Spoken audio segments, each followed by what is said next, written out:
اللہ کے بندوں کا شکر گزار نہیں ہوتا وہ اللہ کا بھی شکر گزار نہیں ہو سکتا. تو اسی وجہ سے میں اس مجالس کے روح رواں بالخصوص مجلس محبان مصطفیٰ صلی اللہ علیہ وسلم وہ اہل بیت وہ اولیاء اکرام مرکزی اہل سنت و جماعت گلبرگہ کے تمام منتظمین کا بڑا ہی شکر گزار ہوں. اور ساتھ ساتھ ذہن سجادہ حضرت العلامہ مولانا حافظ قرآن قاری ذیشان علی حسینی صاحب قبلہ حفظ اللہ تعالیٰ کا تہ دل سے شکر گزار ہوں کہ اس ادنا سے طالب علم کو حیدرآباد دکن کی سرزمین سے طلب کیا اور جشن میلاد مصطفیٰ صلی اللہ تعالیٰ علیہ وسلم سے گفتگو کرنے کا موقع عنایت فرمائے. صاحبو پیارے آقا محمد رسول اللہ صلی اللہ تعالیٰ علیہ وسلم کی ذات مقدسہ وہ ذات ہے جس کو ساری دنیا میں آج تک کسی نے بیان نہیں کیا اور قیامت تک بھی بیان نہیں کر پائے. کیوں کہ رب تبارک و تعالیٰ نے پیارے آقا محمد رسول اللہ صلی اللہ تعالیٰ علیہ وسلم کو ایسا انوکھا ایسا باکمال ایسا باعظمت والا بنا کر بھیجا جس کی مثال ساری دنیا میں آج تک کسی نے پیش نہیں کی اور کل سے قیامت تک پیش نہیں کی جا سکی. بلکہ پیارے آقا صلی اللہ تعالی علیہ وسلم کی ولادت بسعادت پیارے آقا کی ذات مقدسہ اپنی جگہ پیارے آقا صلی اللہ علیہ وسلم کی ذات مقدسہ کی ذات اپنی جگہ مقدس ہے. لیکن آپ کی ولادت بسعادت کے ان لمحات تک تذکرہ کرنے کے لیے اگر ساری امت مسلمہ حضرت آدم علیہ نبی علیہ السلام سے لے کر آج تک اور تک قیامت تک آنے والی تمام امت مسلمہ سے کہا جائے کہ پیارے آقا کی ولادت کی خوشیاں ظاہر کریں قلم کے ذریعے زبان کے ذریعے تقریر کے ذریعے نعت کے ذریعے لیکن پھر بھی بیان نہیں ہو سکے ہیں. کیوں نہیں ہو سکے گی؟ میں نے عنوان کے لیے آیت منتخب کیا وما ارسلناک الا رحمۃ للعالمین. مگر پیارے آقا کی عظمت کیوں بیان نہیں ہو پائے گی؟ تو یاد رکھیں اس سے پہلے قرآن ہی سے درس دے رہا ہوں قرآن ہی سے دلیل دے رہا ہوں. کیونکہ آج کل جو علم سے ناآشنا ہیں ان کو بہکانے کی بڑی بڑی سازشیں رچاتے ہیں. پوچھا جاتا ہے میلاد منانا قرآن میں ہے کیا؟ میلاد منانا قرآن میں ہے کیا؟ تو قرآن ہی سے آپ کو اس کی دلیل دیتا ہوں انشاءاللہ. اللہ تبارک و تعالیٰ کا قرآن فرما رہا ہے ان تعدوا نعمت اللہ لا تحصوها کہ لوگوں تم رب تبارک و تعالیٰ کی نعمتوں کو شمار کر نہیں سکتے. رب تبارک و تعالیٰ کی نعمتوں کو گن نہیں سکتے. رب تبارک و تعالیٰ کی نعمتوں کو اکٹھا کر نہیں سکتے. جب رب کی نعمتوں کو شمار نہیں کیا جا سکتا تو پھر بدلہ کیسے چکاؤ گے؟ بدلہ کیسے چکاؤ گے؟ معصوموں سے پوچھا جاتا ہے کیا میلاد منانا قرآن میں ہے؟ تو اب بتائیے دنیا میں ہم کسی کی اولاد ہیں ہم کسی کی اولاد ہیں ہماری بھی کوئی اولاد ہے. رشتہ کب ہوتا ہے ماں باپ کا اولاد کا؟ اس وقت جب ہمارے نطفے سے اور ہماری بیوی کے شکم سے جنم ہونے والی اولاد ہماری اولاد کہلاتی ہے اس کے ماں باپ کہلاتے ہیں. تبھی تو رشتہ ہوتا ہے تبھی تو ہم ان کی پرورش کر سکتے ہیں تبھی تو ہم ان کی تربیت کر سکتے ہیں تبھی تو ہم اس کو اچھے سے اچھا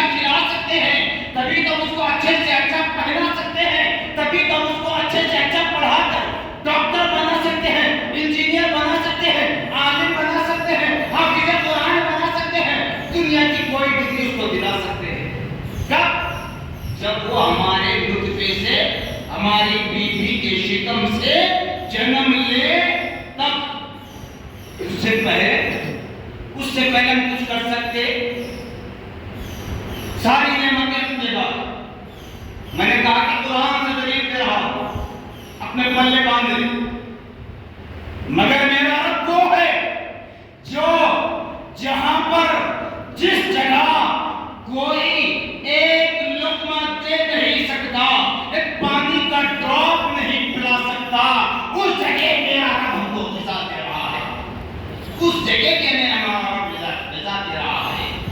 ماں کے کوکھ میں رکھ کر، ماں کے کوکھ میں 9 مہینے رکھ کر ہمارا رب ہمیں غذا دے رہا ہے. یہ طاقت کسی دنیا میں انسان کے پاس ہے؟ کسی دنیا میں انسان کے پاس ہے؟ کیونکہ انسان کی پیدائش کے لیے کیا بتلایا گیا؟ قرآن کہہ رہا ہے خلق الانسان من علق، ہم نے انسان کو پیدا کیا جلے ہوئے خون سے. کہتے ہو میرے نبی پر اعتراض کرتے ہو، میرے نبی پر اعتراض کہتے ہیں کہ نبی ہم جیسے بشر تھے، ہم بھی بشر ہیں، ہم بھی عبادت کریں گے، اس مقام تک پہنچیں گے. کہاں سے پہنچ پاؤ گے؟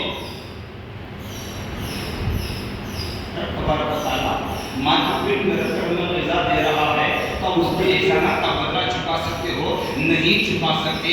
تو رب تبارک و تعالیٰ نے یعنی آقا صلی اللہ علیہ وسلم کو اتنا عظمت والا بنایا. قرآن کہہ رہا ہے هو الاول والآخر والظاہر والباطن، وہی اول ہیں، وہی آخر ہیں، وہی ظاہر ہیں، وہی باطن. کیا مطلب؟ اللہ تعالیٰ فرما رہا ہے میرے تخلیق کی ابتدا میرا نبی، میرے نبوت و رسالت کا اختتام میرا نبی، میری ربوبیت کو ظاہر کرنے والی ذات کا نام محمد رسول اللہ، اور میری تقدیر کو جاننے والی ذات کا نام احمد مجتبی صلی اللہ علیہ وسلم. جیسے کہ سنہا نے کہا، حضرت امام محمد انوار اللہ فاروق علیہ رحمۃ الاسلام جامعہ نظامیہ حیدرآباد قطر کے فاؤنڈر ہیں. بس وہ نور پاک رب العالمین پیدا ہو. مبدئے کون ہے؟ مبدئے کون ہے؟ کائنات کی ابتدا. مبدئے کون ہے؟ خاتم المرسلین پیدا ہوئے. کائنات کی ابتدا بھی نبی محمد الرسول اللہ ہیں، اور انبیاء و رسول کا سلسلہ جو ختم ہوا وہ نبی محمد الرسول اللہ کی ذاتی محمد. حضرت جابر رضی اللہ عنہ جو صحابی رسول ہیں، پیارے آقا صلی اللہ علیہ وسلم کی بارگاہ میں عرض گزار ہوتے ہیں. اچھا ایسے پہلے بات بتا، جیسے کہ پوچھا جاتا ہے معصوموں سے، یعنی کہ جو علم نہیں جانتے ان سے پوچھا جاتا ہے کیا صحابہ نے میلاد منائی؟ تو یاد رکھیں دنیا کی عدالت میں بھی ہم جاتے ہیں. دنیا کی عدالت کس کو مانتی ہے؟ وٹنس کس کو بناتی ہے؟ جو عینی شاہد ہو، جس نے کسی جرم کرنے والوں کو اپنے آنکھوں سے دیکھا اس کو مانتی ہے نا. کوئی بھی آدمی کہہ دیا تو اس کو نہیں مانتی عدالت. تو یہ تو خدا کی عدالت ہے، یہ تو خدا کی بارگاہ میں فیصلے ہونے والے کون کیا ہیں. مگر صحابہ کے بارے میں پوچھنے والوں ذرا یہ تو سوچ لو، صحابہ کے بارے میں، صحابہ کے دور میں تم تھے، صحابہ کے دور میں تمہارے آبا و اجداد تھے، صحابہ کے دور میں تمہارے ساتھ میں 70 پیڑھی اوپر بھی چلے جائے تو کوئی نہیں تھا.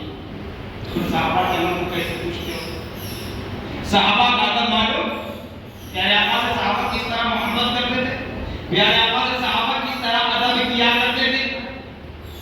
ایک جنگ سے فتح یاب ہو کر پیارے آقا صلی اللہ علیہ وسلم اور صحابہ واپس لوٹ رہے. نبی پاک صلی اللہ علیہ وسلم نے فرمایا، کیا فرمایا؟ نحن من الجہاد الاصغر الى الجہاد الاکبر، کہ ہم ایک چھوٹے جہاد سے لوٹ رہے ہیں. ایک ہم چھوٹے جہاد سے لوٹ رہے ہیں، اب بڑے جہاد کی طرف جانا ہے. سبحان.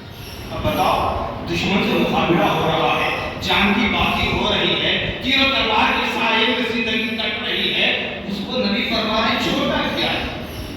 چھوٹا جہاد ہے. اب ہم بڑے جہاد کی طرف جا رہے ہیں، جبکہ نبی اور صحابہ کہاں جا رہے ہیں؟ اپنے اپنے گھروں کی طرف جا رہے ہیں. لیکن نبی فرما رہے ہیں کہ جہاں جان کی بازی لگائی جائے وہ ایک چھوٹا جہاد ہے.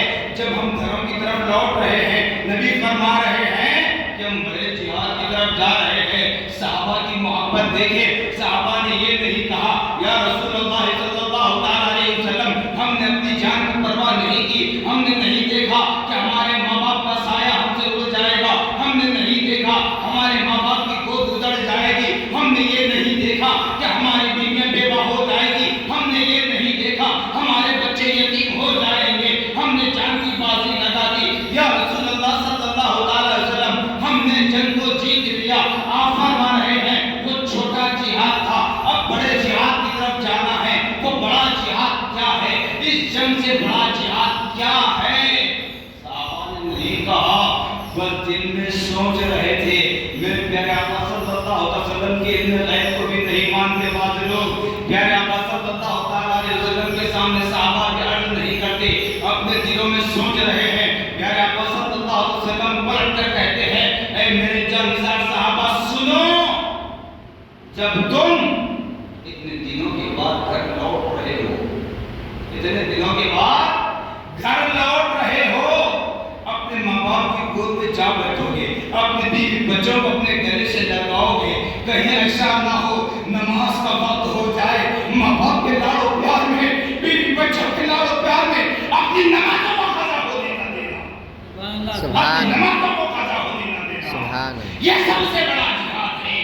یہ جہاد نفس ہمارے کو مارنے کا جہاد ہے. یہ جہاد نفس نقامہ برابر کرنے کا جہاد ہے. یہ وہ جہاد ہے جس کی تعلیم میرے آقا محمد رسول اللہ صلی اللہ علیہ وسلم دے رہے ہیں. مگر صحابہ ہیں سر جھکا کر تسلیم کر رہے ہیں، سر جھکا کر تسلیم کر رہے ہیں. آج ہم حیدرآباد سے گلبرگہ آ جائیں یا گلبرگہ سے حیدرآباد چلے جائیں، تھکان کی وجہ سے ہماری نمازیں قضا ہوتی ہے، لیکن صحابہ نے یہ نہیں کہا یا رسول اللہ اتنے دن ہم گھروں سے دور تھے، کھانے کے لالے پڑ گئے تھے، کوئی اچھی غذا ہمیں نہیں ملی تھی، ماں باپ کا لاڑ پیار نصیب نہیں ہوا تھا، آرام کا موقع نہیں ملا تھا، سکون کی نیند نہیں ملی تھی. یا رسول اللہ اگر آرام میں ہماری کچھ نمازیں چھوٹ جائے تو ہم قضا کریں گے، یہ نہیں کہا صحابہ نے، بلکہ صحابہ نے سر ہم تک تسلیم کر لیا. یا رسول اللہ صلی اللہ علیہ وسلم آپ کا ہمارے سر آپ کا. صرف اتنا بھی نہیں، صحابہ کے ساتھوں سے پوچھتے ہو کہ صحابہ نے نبی کا میلاد بنایا تھا. ارے یہ وہ صحابہ ہیں جنہوں نے اپنی آنکھوں کے سامنے اپنی ماں کو دیکھ رہے ہیں، اپنے والد گرامی قدر کو دیکھ رہے ہیں، آپ کی آغوش میں آپ کی اہلیہ بھی ہے، آپ کی گود میں آپ کے بچے بھی ہیں، مگر اس کے باوجود بھی اگر تھوڑی دیر کے لیے پیارے آقا محمد رسول اللہ صلی اللہ علیہ وسلم کی روضہ طیبہ کی زیارت نصیب نہ ہوتی تو صحابہ بے چین بے قرار ہو جاتے، یہاں تک کہ آپ حضرات کی آنکھیں نم کی نہ ہو جاتی، آنکھوں سے اشک بہنے لگتے. اگر کوئی پوچھ لے تو بس اتنا بتاتے ہیں کہ آج ابھی تک ہمیں پیارے آقا کے چہرے کی زیارت نصیب نہیں ہوئی. اس طرح کی محبت ہم کر رہے ہیں، ابھی ہماری محبت کچھ نہیں ہے. صرف اتنا نہیں، صحابہ کے بعد سے پوچھتے ہو صحابہ نے میلاد بنایا تھا تو یاد رکھیں جب صحابہ نبی کی بارگاہ میں حاضر خدمت ہوتے اپنے قدموں کو زمین سے علیحدہ نہ کرتے بلکہ اپنے قدموں کو زمین کے بل گھسٹتے ہوئے چلتے تاکہ قدموں کی آہٹ سے کہیں نبی کی شان میں بے ادبی ہونے نہ پائے. قدموں کی آہٹ سے نبی کی شان میں بے ادبی ہونے نہ پائے، اتنا خیال نبی کی احساسی کا. اور بعض روایتوں میں بتایا جاتا ہے کہ صحابہ جب نبی کی بارگاہ میں عرض گزار ہوتے تو اپنی زبان کو زیادہ حرکت ہونے سے بچاتے. کیسے بچاتے؟ زبان کے نیچے کنکریاں رکھ لیتے تاکہ زیادہ آواز کے ساتھ بات نہ کر سکے، ادب مصطفیٰ کے خاطر، تعظیم مصطفیٰ کے خاطر۔ اور صحابہ نبی کے حکم پر نبی کی بارگاہ میں حاضر خدمت ہوں یا اپنے مسائل کو لے کر نبی کی بارگاہ میں حاضر خدمت ہوں، جاتے سب سے پہلے نبی پاک صلی اللہ علیہ وسلم کی بارگاہ میں صلاۃ و سلام بھیجا جاتا، الصلاۃ والسلام علیک یا رسول اللہ صلی اللہ تعالی علیہ وسلم، فداک امی و ابی، اے اللہ کے حبیب صلی اللہ علیہ وسلم آپ پر سلامتی ہو، ہمارے ماں باپ آپ پر قربان۔ یہ محبت تھی صحابہ کی، نبی سے محبت کیا کرتے تھے، اس طریقے کی محبت کیا کرتے تھے۔ تو حضرت جابر رضی اللہ تعالیٰ عنہ پیغمبر صلی اللہ علیہ وسلم سے سوال کرتے ہیں کہ یا رسول اللہ صلی اللہ علیہ وسلم، اللہ نے سب سے پہلے کس چیز کو پیدا فرمایا، کس کو پیدا فرمایا؟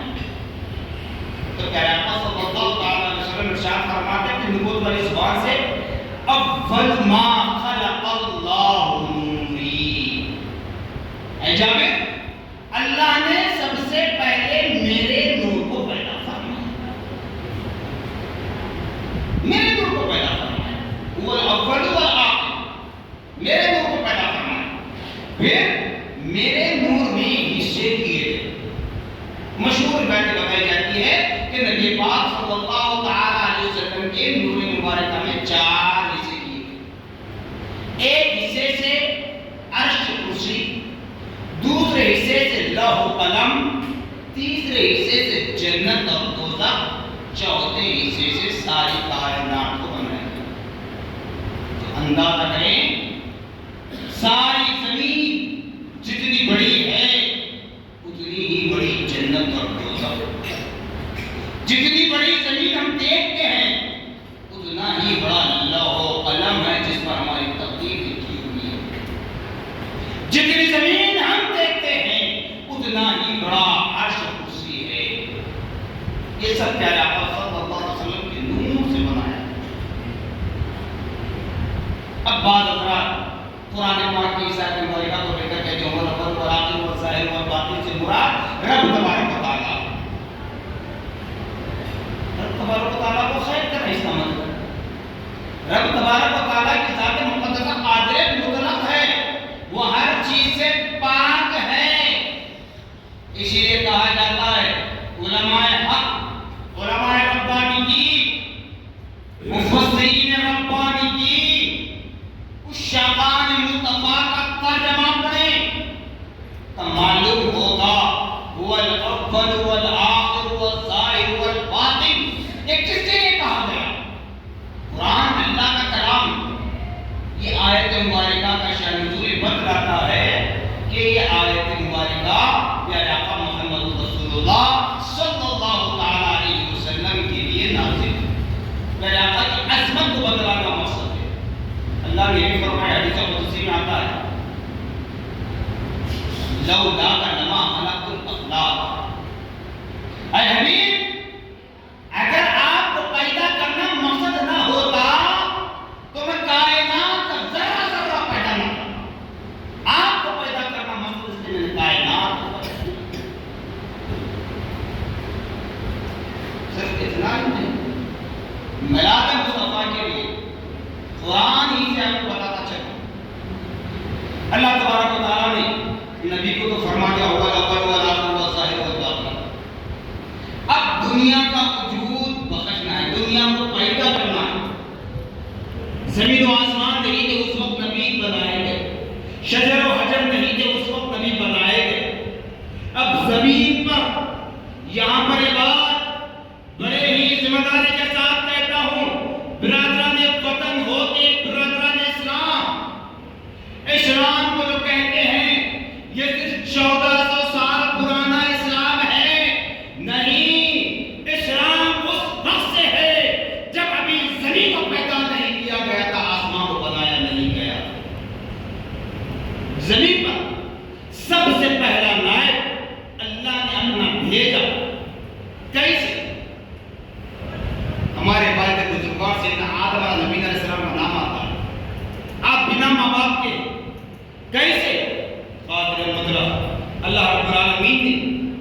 فرشتوں کو حکم دیا کہ اے فرشتوں پانی اور مٹی کو لو، اس کا ایک مجسمہ بناؤ، ایک اسٹیچو بناؤ، ایک پتلا بناؤ انسانی شکل صورت میں۔ جب بنایا گیا، بنانے کے بعد فرشتوں نے کہا الہ العالمین، ہم نے تیرے حکم کی تعمیر کے لیے اس مجسمے کو تیار کر۔ اب اللہ نے حکم دیا کہ اے فرشتوں اب اس مجسمے کے اندر روح پھونک۔ فرشتے بحکم خداوندی اس مجسمے میں روح کو پھونکنا چاہا، روح پھونکی، روح اندر داخل ہوئی اور فوراً باہر واپس آ گئی۔ کہنے لگی فرشتوں سے، زبان حال سے کہہ رہی ہے اے فرشتوں اس اندھیری کوٹری کے اندر میں کیسے رہوں جہاں بالکل ایک اندھیرا ہی اندھیرا نظر آ رہا ہے۔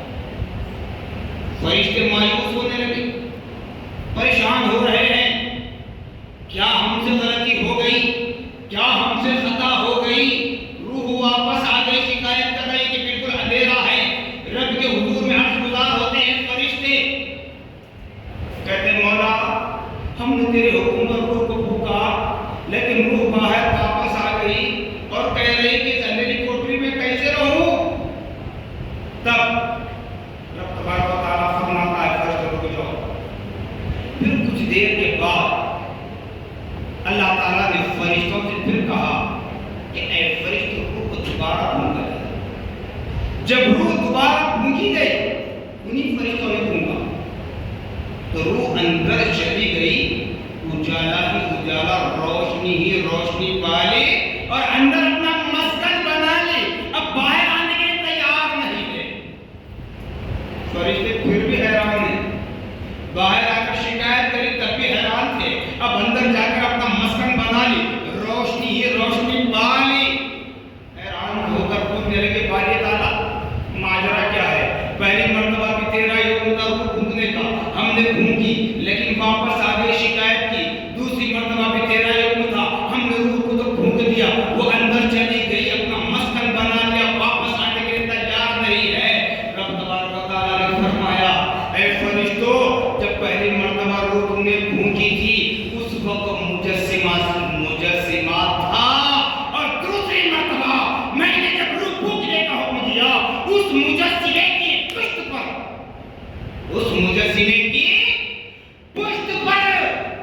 نور محمدی کو رکھا، تب روح اس مجسمے میں جا کر روشنی پالی، اپنا مسکن بنا لیا، باہر آنے کے لیے تیار نہیں ہے۔ سبحان اللہ، باہر آنے کے لیے تیار نہیں ہے، وہ نور محمدی ہے، حضرت آدم کی پشت میں رکھا گیا۔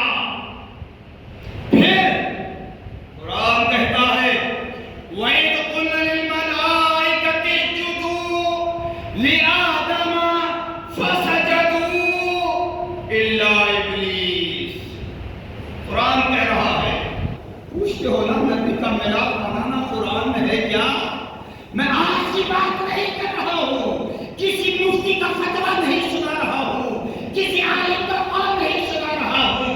اے حج تو یہ ہے جس کے حکم پر میں اس سرزمین پر آیا بدنواز کا کوئی فرمان بھی نہیں سنا رہا ہوں، میں تو خدا کا فرمان سنا رہا ہوں۔ ساری امت مسلمہ کے والد بزرگوار حضرت سیدنا آدم علیہ السلام کی ولادت بسعادت کے واقعے کو آپ کے سامنے رکھ رہا ہوں۔ حضرت آدم علیہ السلام کی پشت میں نور محمدی ہے، وہ نور محمدی منتقل ہوتا ہوا انبیاء اور رسل میں سلسلہ چلتا رہا۔ وہ نور محمدی نوح کی پشت میں تھا، طوفان نوح میں کشتی سلامت رہی۔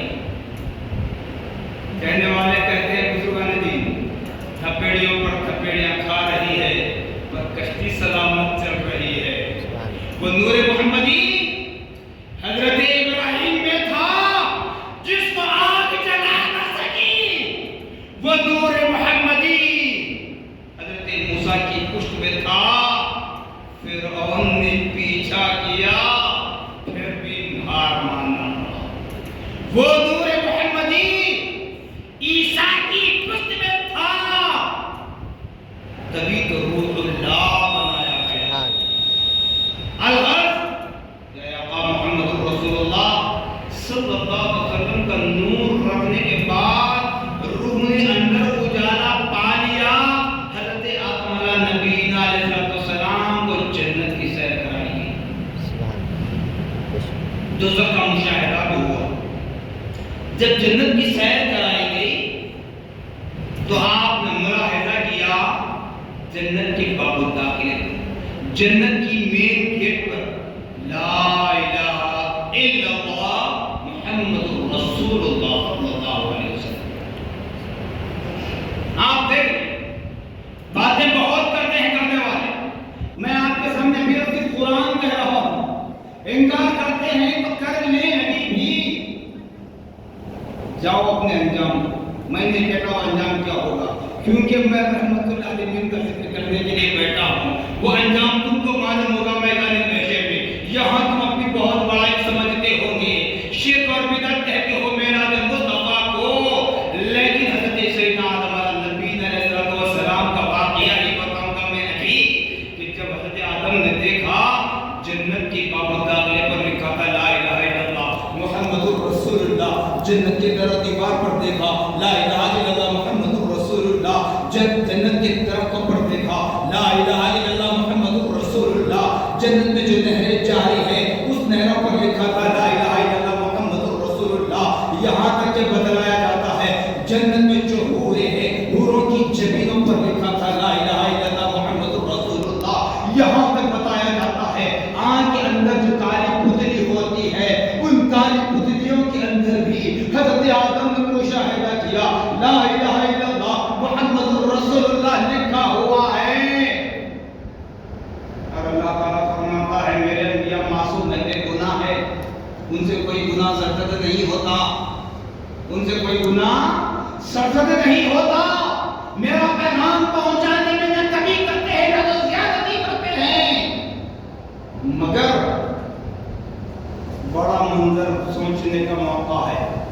حضرت آدم علیہ السلام کو اللہ نے جنت میں ایک درخت کا پھل کھانے سے منع کیا.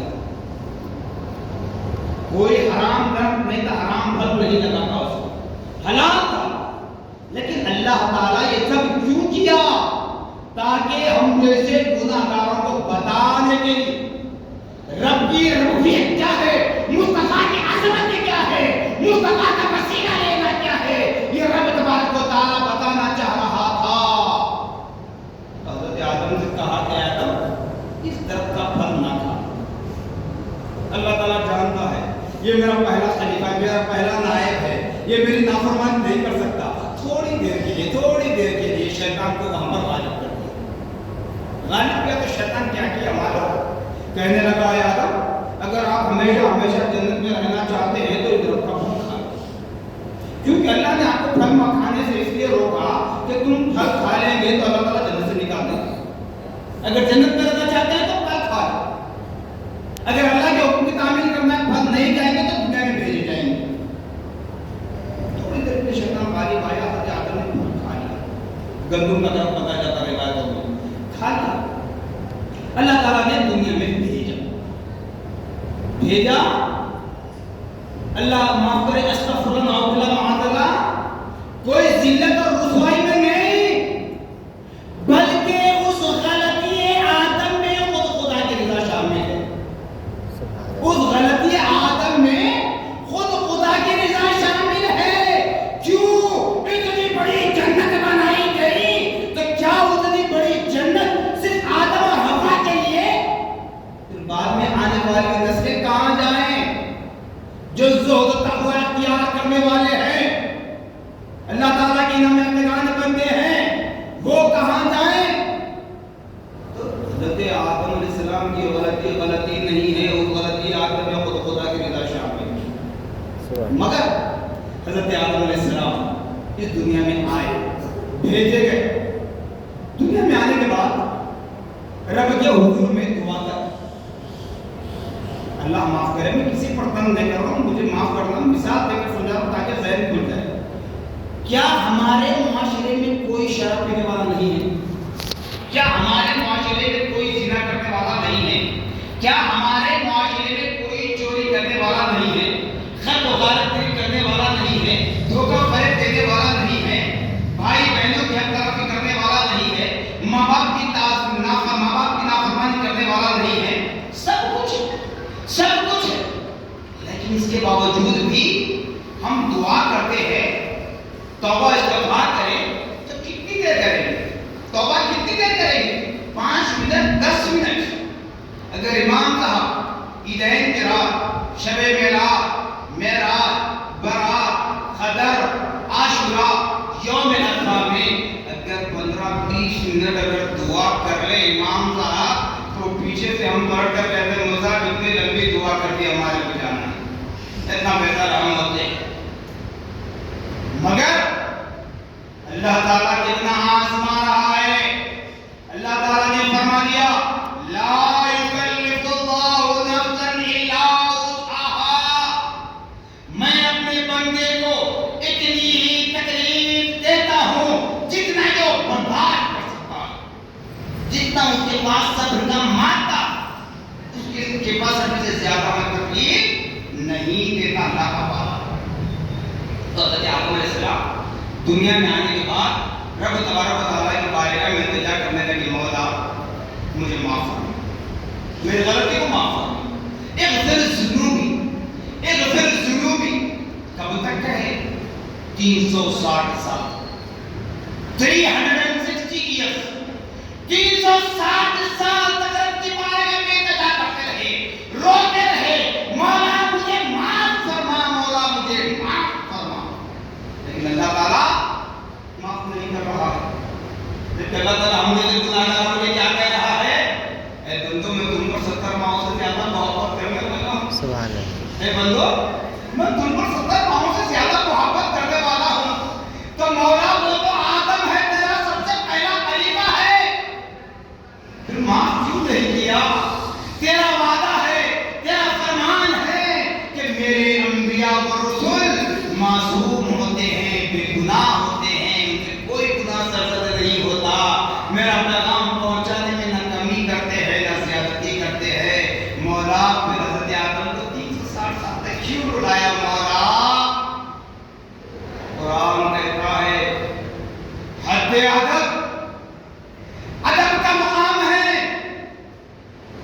ارے جہاں جس سینے میں حب نبوی نہ ہو وہاں حب خدا امپاسبل ہے. تو مطلب یہ نہیں کہ حضرت آدم کے دل میں 360 سال تک نبی کی محبت نہیں تھی، نہیں. 360 سال تک حضرت آدم کہہ رہے ہیں اغفر ذنوبی، مولا میری مغفرت فرما دے. 360 سال کے بعد 360 سال کے بعد آنکھوں سے پردہ اٹھایا گیا، آنکھوں سے پردہ اٹھایا گیا تو فوراً وہ جنت کا منظر آپ کے سامنے آ گیا جو آپ نے دیکھا تھا، لا الہ الا اللہ محمد رسول اللہ. تو حضرت آدم نے رب کی بارگاہ میں بردستہ کہہ دیا مولا اسلام میں محبت کے سب سے میری توبہ کو قبول فرما دے. مولا اسلام میں محبت کے سب سے میری مغفرت کر دے. کن فیکن. قرآن کہتا ہے پلک جھپکنے کی دیر میں رب تبارک و تعالیٰ نے حضرت آدم کی غلطی کو معاف کر دیا، معراج سے سرفراز کر دیا. سبحان اللہ. تو مولا جب معاف ہی کرنا تھا، پردہ اٹھانا ہی تھا، نبی کا وسیلہ بتانا ہی تھا، 360 سال تک کیوں رلایا مولا؟ بتایا جاتا ہے حد ادب اللہ کی بارگاہ میں پہلی دعا ہو رہی ہے اور یہ آدم دنیا کا سب سے پہلا بشر ہے. اگر اللہ تبارک و تعالی اپنا نائب، اپنا خلیفہ جان کر بغیر وسیلہ مصطفیٰ کے حضرت آدم کی دعا کو قبول کر لیتا تو قیامت تک آنے والے گناہگاروں کو بغیر وسیلہ محمد رسول اللہ کی دعا قبول کرنا پڑتا. اس لیے اللہ تعالیٰ نے حضرت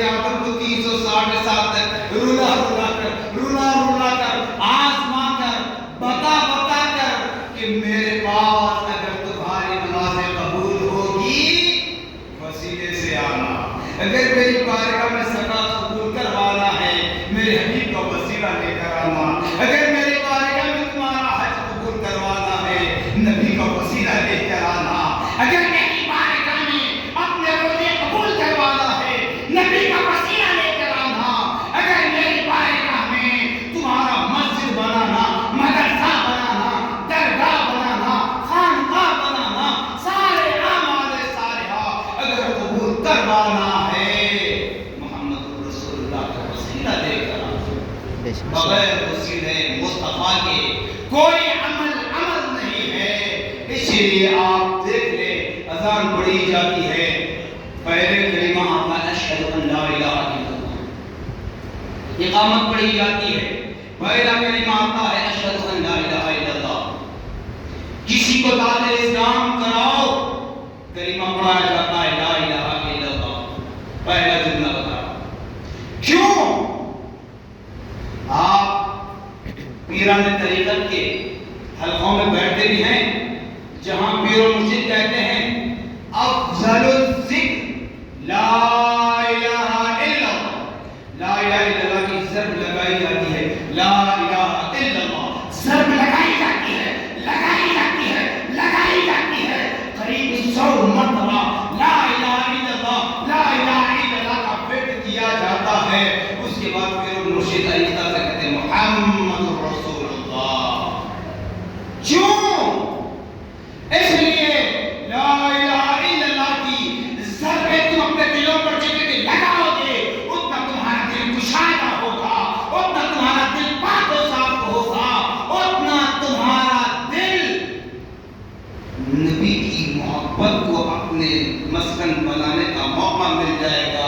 اس کے بعد کہا جاتا ہے محمد رسول اللہ صلی اللہ علیہ وسلم. کسی نے پوچھا حضرت علی سے، کسی نے پوچھا، اور ہوتا بھی ہے عام طور پر جیسا کہ میں نے کہا آغاز گفتگو میں نبی کی حدیث پاک بتائی. جن لوگوں کا شکر گزار نہیں ہوتا اللہ کا بھی شکر گزار نہیں ہوتا. تو اللہ کا شکر گزار بننے کے لیے اللہ کے بندوں کا شکر بجا لانا ہے. تو پھر نبی اور خدا میں اب ہم کو کہنے والے تانا دیتے ہوں گے سوشل میڈیا کے ذریعے، کالجوں میں سلیبس کے ذریعے ہمارے معصوموں کو، نوجوان نسلوں کو بہکانے کی سازش رچاتے ہیں. لیکن یاد رکھ لیں ہم نے کبھی خود نبی کو خدا کے برابر نہیں کہا. ہم نے کبھی نبی کو خدا کے برابر نہیں کہا اور خدا سے جدا بھی نہیں کیا. خدا کے برابر نہیں کہا، خدا سے جدا بھی نہیں کیا. تاکہ بات ہے قرآن کے بعد ہے حدیث. لیکن اللہ تعالیٰ کلمہ مکمل کر رہا ہے تو پہلے اپنا ذکر کر رہا ہے. اذان پڑھوا رہا ہے پہلے اپنی تعریف کروا رہا ہے. اقامت پڑھوا رہا ہے اپنی تعریف پہلے کرا رہا ہے. کیوں؟ اس لیے لا الہ الا اللہ کے ذریعے تمہاری زبانیں پاک ہو جائیں. لا الہ الا اللہ کے ذریعے تمہاری زبانیں پاک ہو جائیں اور تمہارا دل دماغ اس یقین پر آ جائے کہ ہمارا معبود سوائے اللہ کے کوئی اور نہیں ہے. جب پاک و صاف ہو جائے تو اس کے بعد کہتا ہے مولا کہ بندو اب تمہاری زبانیں پاک ہو چکی ہے، پاک زبانوں سے میرے نبی کا نام لینا محمد رسول اللہ. لا الہ الا اللہ محمد رسول اللہ. اشہد ان لا الہ الا اللہ اشہد ان محمد رسول اللہ. اللہ تعالیٰ خود فرما رہا ہے میرے بھائی آج ہم 1400 سال سے میلاد نہیں منا ہے. آج کے علماء کا حکم نہیں ہے، خود خدا کا حکم ہے. خود خدا رب العالمین منا رہا ہے. اسی لیے میرے نبی نے فرمایا، متفق علیہ حدیث ہے جس کو بخاری مسلم نے روایت کی اور صحاح ستہ کی اور بھی احادیث میں ملتا ہے. نبی فرماتے ہیں کنت نبیا آدم بین الماء والطین، کنت نبیا آدم بین الجسد والروح.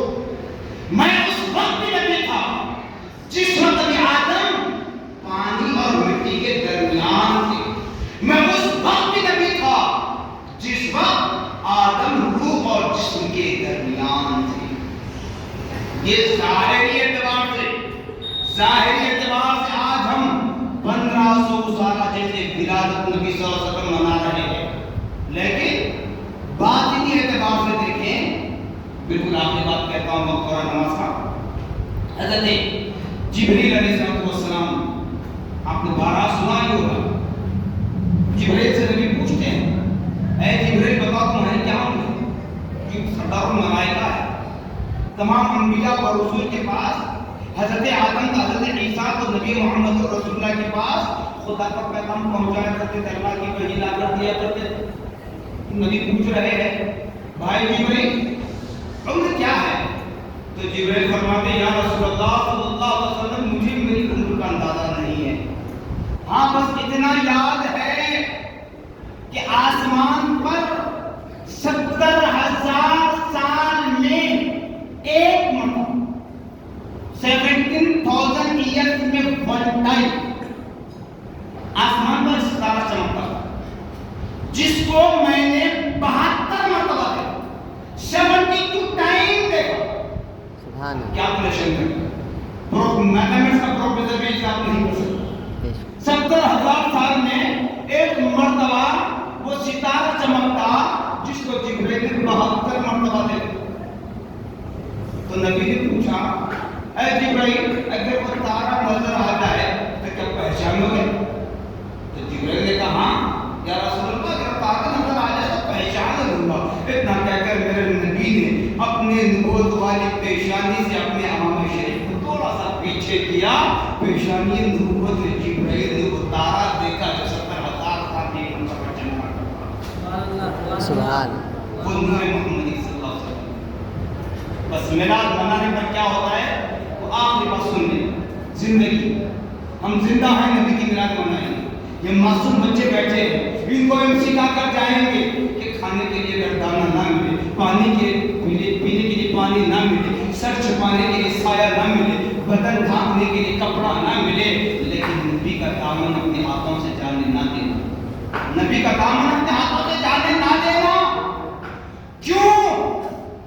اس لیے قبر میں منکر نکیر آتے ہیں، یہ تو سب جانتے ہیں نا، ہر مرتبہ فکر سے تعلق رکھنے والا جانتا ہے، جیسے ہی مرحوم کے لوگ اس کو دفنا کر آگے چل جاتے ہیں منکر نکیر حاضر ہو جاتے ہیں قبر میں، منکر نکیر آتے ہیں۔ اب کیسے آتے ہیں کہ سوچا، نبی ہمارے محفل میں آتے ہیں تو سوال ہوتا کیسے آتے ہیں، نبی ہمارے گھر تشریف لاتے ہیں تو سوال ہوتا کیسے آتے ہیں، تم شرک کر رہے ہو، بدعت کر رہے ہو، پھر خبر میں منکر نکیر آتے ہیں، یہ صرف اس بات پر سب کا یقین ہے، تو کیا منکر نکیر خبر کھول کر آتے ہیں؟ آپ دو ٹھہر کر دیکھیں، منکر نکیر آتے ہیں، آتے ہوئے نہیں دکھتے، کیا خبر کھول کر آتے ہیں؟ وہ بھی محسوس نہیں ہوتا۔ پھر میت کو کیسے اتارا جاتا ہے؟ 3 طرح کی قبریں بنائی جاتی ہیں، ایک ہوتی ہے بغلی، ایک ہوتی ہے صندوق، ایک ہوتا ہے مٹی میں مٹی ڈالی جاتی ہے۔ کیسے بھی کرو لفظ اس کے اوپر ساری مٹی ڈال کر ایسے پیک کیا جاتا ہے، زریسان باقی رہنے نہیں دی جاتی، زریسان باقی رہنے نہیں دی، 40 قدم دور نہیں جاتے دفنا کا، منکر نکیر آ جاتے ہیں، منکر نکیر آتے ہیں اور سوال کرتے ہیں۔ کیا سوال ہوتا ہے؟ من ربک، دیکھیے پہلا سوال رب کے تعلق سے ہو رہا ہے، بتا دے رب کون ہے؟ بندہ جواب دیتا ہے رب اللہ، میرا رب اللہ۔ پھر دوسرا سوال تھا ماں دینک، بتا تیرا دین کیا ہے؟ دین اسلام، بندہ جواب دیتا ہے میرا دین اسلام ہے۔ اب تیسرا سوال ہوتا ہے، آسان انداز میں سکھایا گیا ہے کہ من نبیوں کا پوچھا جاتا ہے، لیکن معاف کرنا من نبیوں کا نہیں پوچھا جاتا بلکہ فرشتہ پوچھتا ہے۔ منکر نکیر پوچھتے ہیں، کیا پوچھتے ہیں؟ ما کنت تقول فی حق ھذا الرجل، ما کنت تقول فی حق ھذا الرجل، کہو اس مرد کے بارے میں تمہارا کیا خیال ہے، وہ کون ہوں گے؟ ہمارا باپ نہیں ہوگا ہماری قبر میں، ہمارا دادا نہیں ہوگا ہماری قبر میں، نبی محمد رسول اللہ صلی اللہ علیہ وسلم ہوں گے۔ رب کا سوال ہوا، رب ظاہر نہیں ہوا، دین کے متعلق سوال ہوا، مذاہب کو نہیں بتایا گیا۔ نبی کے متعلق سوال ہو رہا ہے، فرشتہ پوچھ رہا ہے ما کنت تقول فی ھذا الرجل، کہو اس مرد کے بارے میں تمہارا کیا خیال ہے؟ وہ نبی محمد رسول اللہ ہوں گے، وہ پہچانے گا کون؟ جو دنیا میں نبی پر درود پڑھا کرتا ہے، جو دنیا میں رہ کر نبی پر سلام پڑھا کرتا ہے، جو دنیا میں رہ کر نبی کی میلاد کا جشن منایا کرتا ہے، جو دنیا میں رہ کر نبی کے نقش قدم پر چلنے کی کوشش کرتا ہے، جو دنیا میں رہ کر نبی کی سنتوں پر عمل کرتا ہے، جو دنیا میں رہ کر نبی کی محبت کو اپنے سینے میں اجاگر کرتا ہے، جو دنیا میں رہ کر نبی کے وسیلے سے رب سے مانگا کرتا ہے، جو دنیا میں رہ کر نبی کے علم غیب کو مانتا ہے، جو دنیا میں رہ کر یہ جانتا ہے کہ ہمارے نبی مدینے منورہ میں بھی ہیں، گلبرگہ میں بھی ہیں، مسجد صغرا ابراہیم میں بھی ہے، ہمارے مظلومین کی قبر میں بھی ہے، ہمارے گھروں میں بھی ہے، جس کا ایمان جو ایمان یہ ہوگا وہ کہے گا نبی گنا محمد صلی اللہ علیہ وسلم، یہ تو ہمارے نبی محمد رسول اللہ صلی اللہ علیہ وسلم ہے۔ ورنہ میلاد کا انکار کرنے والے، نبی کی میلاد کا شرک اور بدعت فضول خرچی نہ جانے کیا کیا کہتے ہیں، ایسا کہنے والے اس وقت دیکھیں گے تو کیا کہیں گے؟ لا ادری، ہائے افسوس، ہائے افسوس، میں نہیں جانتا یہ کون ہے۔ کیوں؟ نبی فرماتے ہیں کہ تم جتنا مجھ پر درود پڑھتے رہو گے اتنا تم کو میرا دیدار نصیب ہوتا رہے گا۔ اور جس نے بیداری میں ہو یا بستر میں ہو، جس نے مجھے دیکھا، یقیناً اس نے مجھے ہی دیکھا، کیونکہ اللہ نے شیطان کو ہر کسی کی شکل و صورت اختیار کرنے کی طاقت دی ہے، لیکن وہ میری شکل و صورت اختیار نہیں کر سکتا۔ اس لیے ایمان والو ہمیں چاہیے جتنا ہو سکے اسلام